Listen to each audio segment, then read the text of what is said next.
Ramayanam కిష్కింధకాండలో first సర్గాలో 66 shloka నుంచి.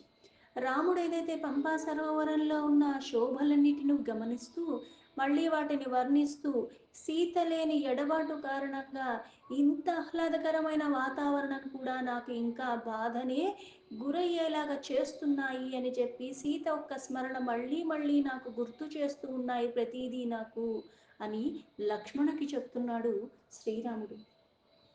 पवनाहितवेगाभिः उर्मिभिर्विमलेम्भसि पङ्कजानि विराजन्ते తాడ్యమానాని లక్ష్మణ. గాలి బాగా వీస్తుంది, పైగా ఎలా వీస్తుంది అంటే అంత తీవ్రంగా వీచినా సరే అది మళ్ళీ ఆహ్లాదకరంగానే ఉంది.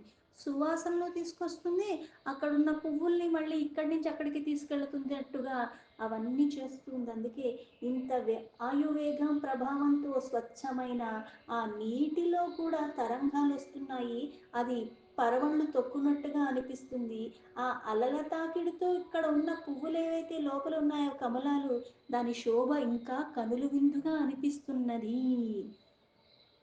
పద్మపత్ర విశాలాక్షిం సతతం పంకజ ప్రియాం అపశ్యతో మే వైదేహిం జీవితం నాభిరోచతే.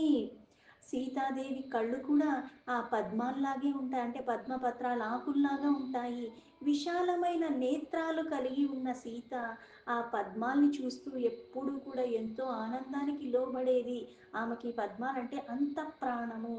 అలాంటి సీతకి ఇష్టమైనవన్నీ నాకు కనిపిస్తూ ఉంటే ఆ సీత నాకు దూరం అయిందని, పైగా ఇవన్నీ నేను ఆస్వాదించడానికి అనుభవించడానికి దగ్గరగా ఉన్నప్పటికీ కూడా నా సీత లేని కారణంగా అసలు నాకు జీవించటం అన్నదే విరక్తిని కలిగిస్తున్నది అన్నాడు. ఆహో కామస్య వామత్వం యోగతామపి దుర్లభం స్మరయిష్యతి కళ్యాణిం కళ్యాణతరవాణినిం. ఎంతో మధురంగా మాట్లాడుతుంది అంటే ఇప్పుడు సీత ఒక్క గుణగణాల గురించి చెప్పుకోవటం ఎందుకంటే ఇప్పుడు వినసొంపుగా ఉన్నది ఎంతసేపన్నా వినొచ్చు. వినటానికి కర్ణ కఠోరంగా ఉన్న గొంతు కావచ్చు, లేకపోతే ఎంత సంగీతం అయినప్పటికీ కూడా అది కర్ణ కఠోరంగా గట్టి గట్టిగా అరుపులు చిందులు ఉన్నప్పుడు దాన్ని ఏదో కాసేపు వినగలం, కానీ 24 గంటలు పెడితే వినలేం. అదే ఆహ్లాదకరమైనది వినటానికి చాలా మధురంగా ఉన్నది. అట్లాంటి సంగీతాలు మనం ఎంతసేపు విన్నా సరే ఇంకా వినాలనిపిస్తుంది, మనసుకి హాయిని ప్రశాంతతని ఇస్తూ ఉంటుంది. అలాగే సీత మాట్లాడేటప్పుడు కూడా చాలా చక్కగా మధురంగా మాట్లాడుతుంది. అట్లాంటి సీత ఇవన్నీ చూస్తూ ఉంటే నాకు అందనంత దూరంలో ఉంది, అందుకు నాకు ఆ విరహ బాధ ఇంకా పెరిగిపోతుంది. అంటే సీత నా చెంత లేదే అంటే ఇక్కడ సీత చెంతనుంటే సర్వస్వాన్ని కోల్పోయినప్పటికీ కూడా తను చాలా ఆనందంగా ఉన్నాడు. ఇప్పుడు ఆ సీత కూడా వెళ్ళిపోతే అక్కడున్న భోగప్రాయమైన జీవితం ఆయనకు అక్కర్లేదు. కానీ సీత లేని కారణంగా అంటే తననే నమ్ముకు వచ్చింది, తన కోసమే ఇన్ని కష్టాలు భరిస్తూ ఉన్నది. అట్లాంటి సీతనే నేను దూరం చేసుకోవాల్సిన పరిస్థితి వచ్చింది. అందుకని ఇక్కడ మన్మధుడు, ఇక్కడ అనుక్షణం, ఇక్కడ మన్మధుడు అంటే అర్థం ఏమిటంటే వసంత ఋతువు వస్తుంది, దాన్ని చక్కగా ఇక్కడ మన ఇంద్రియాల మీద ప్రభావం చూపించేలాగా కన్నులకు విందుగా అన్నీ కనిపిస్తూ ఉంటాయి. అలాగే వాసన, స్పర్శ, ఈ జ్ఞానేంద్రియాల యొక్క తన్మాత్రలు ఏవైతే ఉన్నాయో శబ్ద రసరూప స్పర్శ గంధాలు, ఇవన్నీ ప్రభావితం చేస్తూ ఉంటుంది. అందుకే అనుక్షణము నన్ను మళ్ళీ అన్నీ చూస్తూ ఉంటే, ఈ మన్మధుడు చేసే ఈ పనులన్నీ చూస్తూ ఉంటే ఈ వసంత ఋతువు కారణంగా నన్ను సీతని మర్చిపోనివ్వకుండా మళ్ళీ మళ్ళీ స్మరించేలాగా చేస్తున్నాడని నాకు అనిపిస్తుంది. ఇప్పుడు బాధలో ఉన్నప్పుడు ఆ బాధను మనం మర్చిపోయేలాగా పక్కన వాళ్ళు మాట్లాడితే బాగానే ఉంటుంది. ఆ బాధ నుంచి తేరుకున్నాం అనుకుంటే మళ్ళీ వచ్చి ఏదో పుండు మీద కారం చిమ్మినట్టుగా అదే గుర్తు చేస్తూ అదే గుర్తు చేస్తూ కెలికి కెలికి కెలికి పెడుతూ ఉంటారు కొంతమంది మనకి లౌకికంగా కూడా. అందుకే వాళ్ళు ఏమనిపిస్తుంది, కాస్త ఆ క్షణంలో వాళ్ళకి ఎంత మనకి నచ్చిన వాళ్ళైనా సరే మనకి బాధించే విషయాన్ని మరి గుచ్చి గుచ్చి గుచ్చి మాట్లాడుతుంటే బాధాకరంగానే ఉంటుంది. అందుకే ఇక్కడ ఆ మన్మధుడు ఎంత కుటిలు అంటే కాస్త ఇట్లాంటివన్నీ చేస్తున్నాడే అంటే నా బాధను పెంచుతున్నాడు, నా బాధ తొలగిపోవట్లేదు. ఇంత ఆహ్లాదకరమైన వాతావరణం అయినప్పటికీ కూడా అది నా సీత ఒక్క స్మరణ తెప్పించట కారణంగా నాకు ఇది బాధాకరంగా ఉన్నది అని. शक्यो धारयितुं कामो भवेत् अध्यागतो मया यदि भूयो वसन्तो मां न हन्यात् పుష్పితద్రుమః. చక్కగా వికసించిన పూల చెట్ల పూలన్నీ ఉన్నాయి. వసంతుడు చాలా తీవ్రంగానే నన్ను హింసిస్తున్నాడు. వసంతుడు మళ్ళీ మన్మధుడు ఒక స్నేహితుడు. వాళ్ళిద్దరూ రతిదేవి వీళ్ళందరూ కలిసే వస్తూ ఉంటారు. ఆ ప్రభావం ప్రకృతి పరంగా అక్కడ మోహింప చేసేలాగా ఉంటాయి. అందుకే ఇక్కడ వసంతుడు కూడా చాలా తీవ్రంగా ప్రయత్నిస్తున్నాడు. ఈ ప్రయత్నాలన్నీ నన్ను హింసిస్తున్నట్టుగా ఉన్నాయి. నా సీత యొక్క ఎడబాటు కారణంగా నాకు ఇంకా ఇంకా సహించలేనికుండా బాధ ఎక్కువైపోతుంది, భరించలేనంతగా ఉన్నది. యాని స్మ రమణీయాని తయా సహ భవంతి మే తాన్యేవ రమణీయాని జాయంతే మే తయా వినా. సీతాదేవి నా పక్కన ఉన్నప్పుడు నా మనస్సుకి ఎప్పుడూ ఆహ్లాదపరిచేలాగా ఉండేది. అయితే ఇప్పుడు తనతో కూర్చుని ఈ దృశ్యాన్ని చూస్తుంటే నాకు ఇంకా ఆనందంగా అనిపించేది. కానీ నా సీత లేని కారణంగా దృశ్యం అదే అయినప్పటికీ కూడా నాకు ఇవన్నీ శోభాహీనంలానే కనిపిస్తున్నాయి, బాధాకరంగానే అనిపిస్తున్నాయి. మనకి సాధారణంగా చెప్తూ ఉంటాం, అన్నీ బాగున్నప్పుడు మన వాళ్ళు మన పక్కన ఉన్నప్పుడు పచ్చడి మెతుకులు కూడా పరమన్నంతో సమానం అని. మన వాళ్ళు ఎవ్వరూ మనకి దగ్గర లేనప్పుడు, మనం ఒక్కళ్ళే ఉన్నప్పుడు పరమన్నాలు కదా పంచభక్షాలు అన్నట్టు ఎన్ని ఉన్నా సరే అది రుచించదు. పైగా అది మనకి పెద్దగా వ్యామోహం కూడా దాని మీద ఏదో తినాలి తింటున్నాం అన్నట్టు కెలికి కెలికి తింటూ ఉంటాం. ఇది సాధారణమైన వాళ్ళ గురించి. అంటే ఒకళ్ళ మీద ఈర్ష ద్వేషాలు ఇట్లా లేని వాళ్ళకి, మన వాళ్ళు అన్న ప్రీతి ఉన్న వాళ్ళకి, మన వాళ్ళు మన పక్కన ఉంటే చాలు. అంటే ఎచ్చు పెచ్చుకు ఉన్నవి లేనట్టుగా మనాతనా కాకుండా నేనేదో చూపించుకోవాలి, నా దగ్గర ఇంతుంది అంతుంది, నువ్వు గొప్పలకి పోయే మనస్తత్వం ఉన్న వాళ్ళ గురించి కాదు. అంటే మానవత్వం సహజంగా ఉన్నవాడికి మన అన్న భావనతో అందరితో కలిసిమెలిసి ఉండే వాళ్ళకి ఎలా ఉంటుంది అంటే, తనకి ఇష్టమైన వాళ్ళు, తన వాళ్ళైన వాళ్ళు, తన కోసం అన్నీ చేస్తున్న వాళ్ళు తనకి పక్కన ఉంటే అది ఆనందాన్ని ఇస్తుంది. అటువంటి వాళ్ళు పక్కన లేకపోతే అది బాధాకరంగా ఉంటుంది. అనుకోని కారణాల చేత దూరంగా ఉండటం వేరు, ఇక్కడ గత్యంతరం లేని పరిస్థితుల్లాగా మనకి ఇట్లా కొన్ని కొన్ని వచ్చి పడుతూ ఉంటాయి. అది ఇంకా బాధ అనిపిస్తూ ఉంటుంది. అందుకే సీతాదేవి చెంతలేని కారణంగా నా మనసుకి ఈ దృశ్యాలన్నీ ఇప్పుడు బాధాకరంగా అనిపిస్తున్నాయి. పైగా ఇంత శోభాయమానంగా ఉన్నాయి, కానీ నాకు అవి శోభాయమానంగా అనిపించట్లేదు. ఎందుకంటే నా మనస్సు వాటి యందు రమించట్లేదు కాబట్టి. పద్మకోశఫలాసాని దృష్ట్యా దృష్టిర్హి మన్యతే సీతాయా నేత్రకోశాభ్యాం సదృశా నీతి లక్ష్మణ. ఓ లక్ష్మణ, ఈ పద్మ మొగ్గలు ఉన్నాయంటే ఆ కమలాల యొక్క మొగ్గలు ఉన్నాయి చూసావా, ఆ రేకులు సీతాదేవి యొక్క కళ్ళతో సమానంగా అనిపిస్తున్నాయి నాకు. అందుకే నా దృష్టి అవి ఆకర్షణ, అంటే సీతని చూడాలి, సీత కోసం అన్నట్టు మనసు ఎలా పరితపిస్తుందో దాని కారణంగా ఇవి అలా ఉంటాయి కాబట్టి వాటిని చూడాలని నాకు మళ్ళీ మళ్ళీ అనిపిస్తుంది. అందుకే నేను వాటిని చూడాలనే ఇచ్చ నాలో ఇంకా అంటే వాటిని చూస్తూ చూస్తూ ఉండాలనిపిస్తుంది.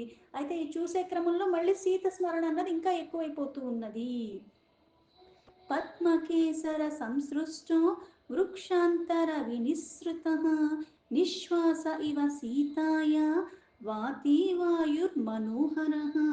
అంతేకాకుండా ఈ పద్మకేసరములు దాన్ని తాకుతూ ఉంటే ఆ చెట్ల కొమ్మల మధ్య నుంచి ఆ వీచే గాలి ఏదైతే ఉందో ఇంత సుగంధ వాయువుల్లాగా ఇట్లా వస్తుంటేది, సీత ఒక శ్వాస తీసుకుని విడుస్తూ ఉంటే ఉంటుంది చూసావా, అంత అందంగా అనిపిస్తుంది నాకు ఇదంతా కూడా. మళ్ళీ అంటే అక్కడ గాలి శ్వాసని పోల్చినట్టు అక్కడ చూసే కమలాలు ఇవన్నీ కూడా దాని పత్రాలు కానీ ఇవన్నీ చూస్తుంటే మళ్ళీ తన ఒక నయనాల గురించి, పైగా అవన్నీ సీతకు అందమైనవి.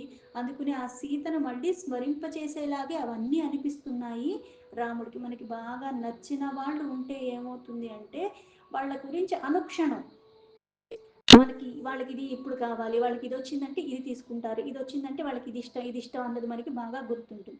మనకి నచ్చని వాళ్ళైతే వాళ్ళు ఎన్ని మనకి చెప్పినా సరే అది కూడా మనం పెద్ద పట్టించుకోం.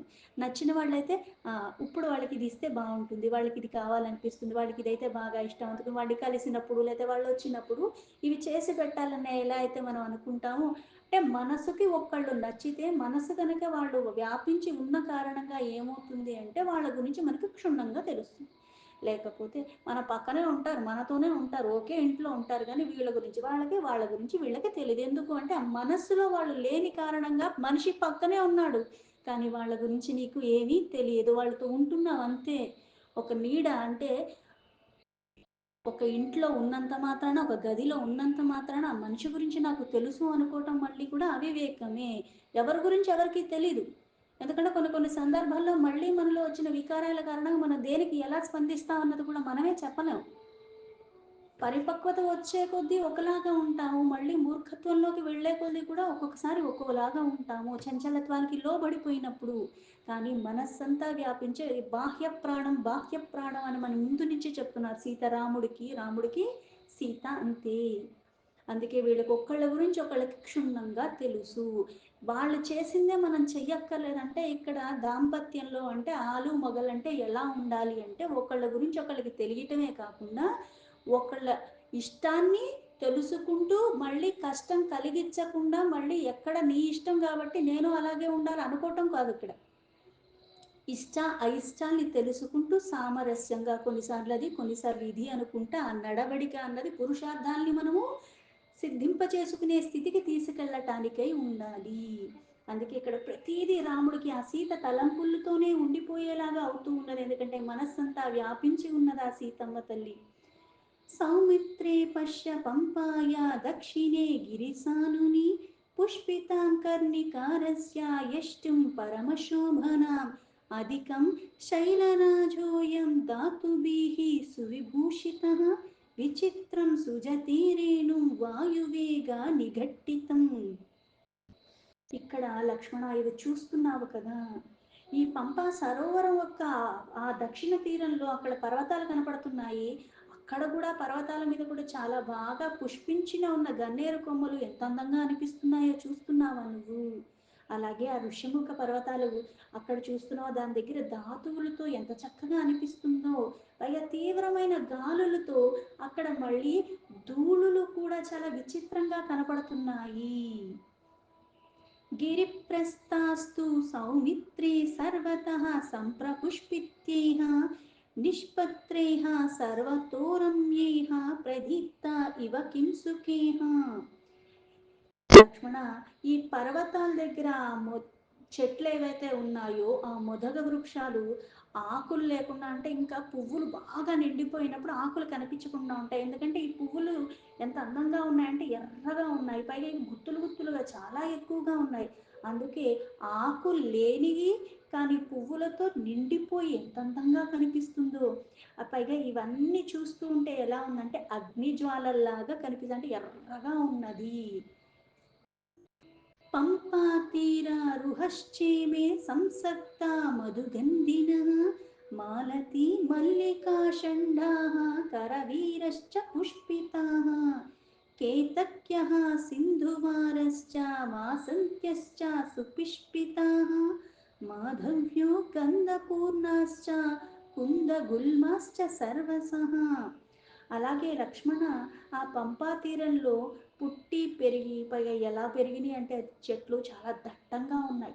ఎలా ఉన్నాయంటే పరంపరగా చూస్తున్నావు అంటే ఇంకా ఒకదాని వెనుక ఒకటి అన్నట్టుగా అంతలాగా ఉన్నాయి.